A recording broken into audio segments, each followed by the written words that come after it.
What's up, everybody? CryptoFur at steemit.com, Crystal Bear Kalaikai at Facebook, and G_male_baby at twitter.com.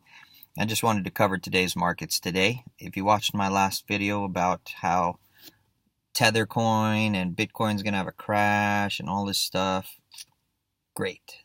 Today is one of those days where you can use the FUD, the fear, uncertainty, and doubt, to purchase things on the cheap.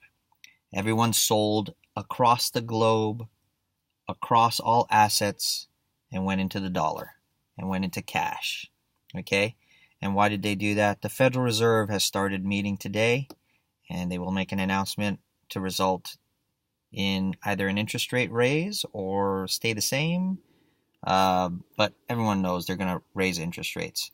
Dollar's going in the toilet, and they need to preserve a little bit of value in their currency in order to be able to monetize assets.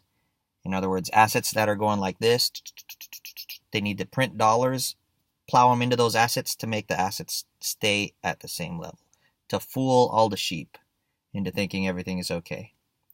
So I would expect, because of the stock market crash, which isn't even a 1% crash today, all indices didn't really do that much. I mean, yeah, a few of them did 1% crash. There may be a little bit more downside tomorrow, but after the announcement, you watch, those markets are going to go. There's no interest for them to crash the global economy right now because everything is looking too good for Donald Trump. It's possible they might. I don't see any benefit in them crashing the economies, but it's possible they might. So you might want to have some cash on the sidelines so that you have some good buying opportunities.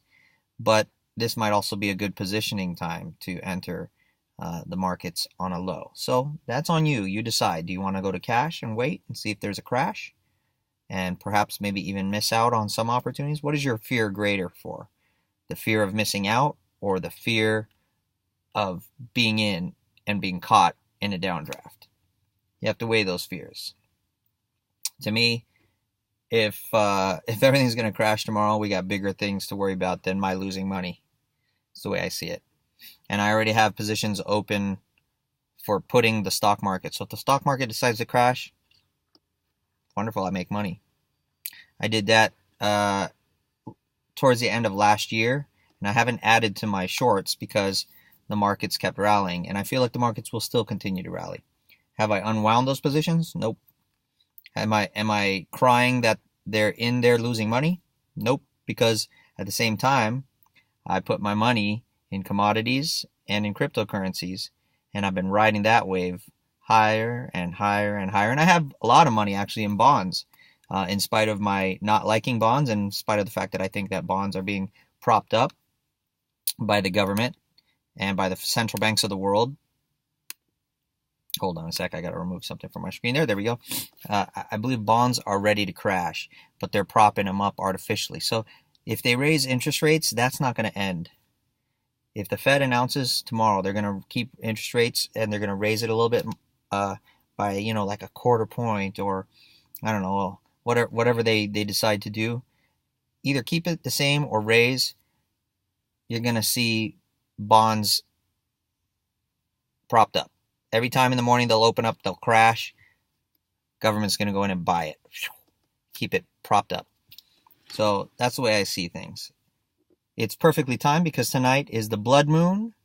So for all of you with the Jewish prophecy persuasion about the blood moons and disaster coming, as a Christian, I believe that's coming anyway. I believe we're already in the disaster. I believe we're already in the end times. How the end times plays out, there are a lot of differences between a lot of Christians. Some Christians believe Jesus is going to come in a cloud and sweep everybody up, and they're all going to circle around in the sky, and they're going to go to heaven. I don't believe that's what happens. Jesus already told us how we get to heaven. And as a Catholic, I believe we consume his flesh and blood in the manner that he showed us how to do it, and he changes the bread and the wine into his body and blood, just as he changed water into wine. If you believe he can magically change water into wine, you should be able to believe that he can change bread and wine into his body and blood. If not, there's an inconsistency in your belief. Why would they put that magic story in the Bible if Jesus can't change the bread and wine into his body and blood. So most Christians out there have this different belief from Catholicism, but that's a whole different story. So this blood moon thing for the Jews and this end times thing for the Christians, I believe we've been in end times. At all times, you're at end times from a Catholic perspective. And when you die, that's your end time here on this earth. Everybody has a different end time when they die, and you have to be in the right spirit in order to get to heaven. The right spirit is consuming the flesh and blood of Jesus Christ, so that your soul and his divinity are one and the same. They're together. You are what you eat. And so when you die, you're ready to go. So from this perspective, I think we're always in end times. Always. That's why throughout history there are always disasters. And yet the world never ends. It will never end. Even if humans all die out, the world here in this material realm will never end. But our time here is limited. So interesting little philosophy that goes on there when it's with regard to religion and what's going on in the markets and all the debt and all the corruption that's going on. It's because people have fallen asleep and they expect God to save them. God doesn't save them and get them out of troubles while they're here. God saves them from the troubles on the other side in the spirit world.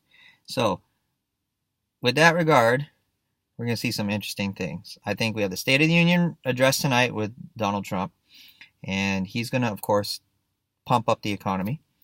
He's going to say, oh, so great, I did so many great things, and I think he did. He set up for a firm foundation for when the markets crash and when economies crash worldwide and our economy crashes, we have a firm economic foundation to rebuild.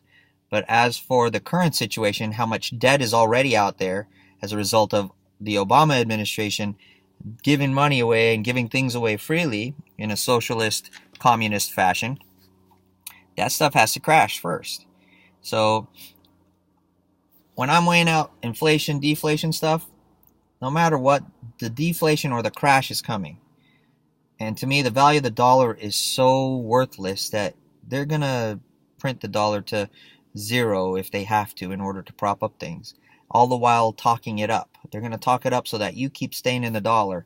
So there's enough demand to keep the dollar from going, but all the while it's going to be slowly crashing because they're going to have these assets that want to crash. And rather than have these assets crash like the government bonds, they want the government to appear sound and strong. So they're going to print all these dollars to keep propping up this thing, which is, in reality, if they didn't prop it up, it would be like that. So reality of it is they're going to keep the dollar value or the dollar price of these assets high, but the value of them is going to go in the toilet as they print more and more dollars. So all you people sitting in bonds, you're like, oh, I'm secure. The government's going to ensure that my bonds are high and strong, and I'm going to keep getting my income from it because the yield is still the same because it's not selling off. It's still cheap to borrow money because they want you to be able to borrow money because credit is another form of printing money because it's money you don't have, and you're getting it now. It's in advance. So they're keeping interest rates low even if they raise them because they're controlling the bond market. So you're going to see the value of the dollar go downhill. So to me, the commodities are still doing well, especially energy commodities. I'm seeing the gas price go up. Gas is the most sensitive to the US dollar, or oil, I should say, is very sensitive. So all of the oil products you're going to see a rise in price on those. So the way I see it is if cryptocurrencies are dropping today, this is one of those opportunities I say when you can buy low. If you believe in it and it drops, I would buy into it. That's not advice. That's just what I would do. Because I believe in cryptocurrencies. I believe in gold and silver. And so when they drop, I'm happy. I don't care if the price stays low for 10, 20 years. Care less. Give me more time to buy more gold and silver. I don't care what happens to cryptocurrencies. You can drop Bitcoin down to 2,000 for all I care. You drop it down to 2,000, I'm going to have fun buying it. And I will sit and hodl it. I will hodl cryptocurrencies until the day when people realize what they are. And they go to the moon. And then when everyone and their grandmother is a crypto coin expert, I start hearing them tell me about what's so great about cryptocurrencies. Where right now they're silent. that will tell me it's time to sell. So this is your buy low, sell high strategy. A lot of people don't know how to execute it. They hear buy low, sell high, but they don't know how to do that. They keep waiting until the price goes lower and lower and lower. In a market like this, where fear, uncertainty, and doubt causes things to crash, those are the times you want to buy. Anytime it crashes, you buy.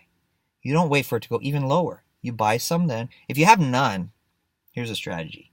If you have none, you need some exposure. So at any crash, you buy some. That's the way I do it. If I have no exposure to a market, any time is a good time to buy. But I do like to buy it cheaper than what I see it, so I kind of wait and see.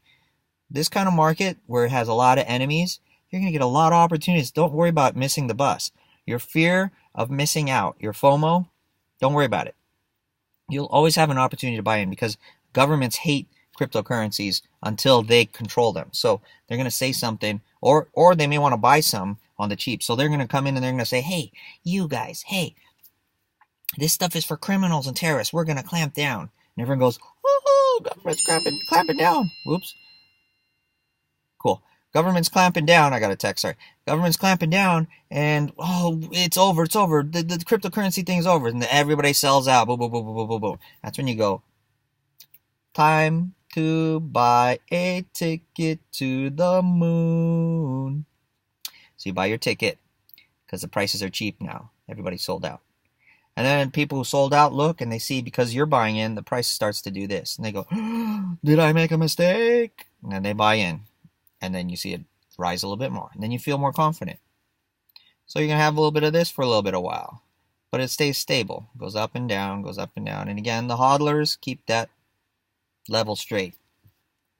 And then eventually, other people start to go, you know what? I'm not liking what the dollar's doing. I don't like the price of what my oil and my gasoline are doing. And they start going, I need to invest in something. And they start to realize, prices are going up. My dollar's not buying as much. And I go to the bank, and the bank is charging me fees all the time for everything I do. Maybe I have a limit. I have to have a minimum in my bank account, and I'm below that minimum. They charged me a $30 finance charge. People get tired of that. I don't want to deal with the bank. If I can go into cryptocurrency, I don't have to deal with the bank ever again.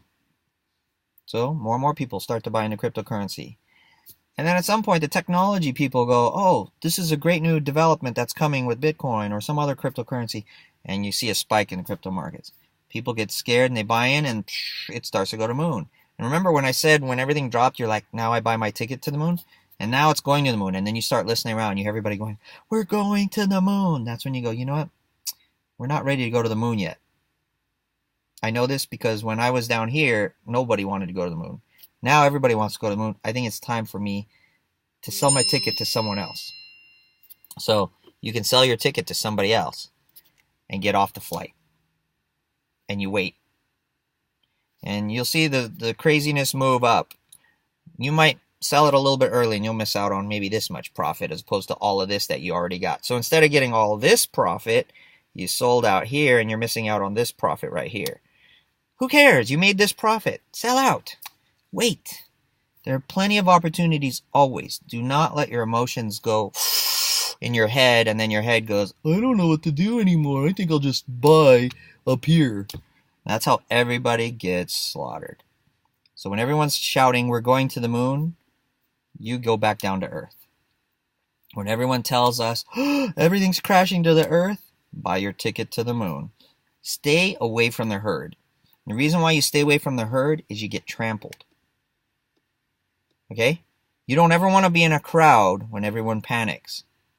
Why? If you've ever seen those soccer contests where everybody goes to watch the soccer competition and then some disaster happens and everyone goes piling out through the 2 or 3 doors that are there, somebody gets trampled and killed in real life. So the same thing happens when you're in the markets. Get out. Now, we had a little situation where some gold and silver riggers were arrested. They rigged the markets.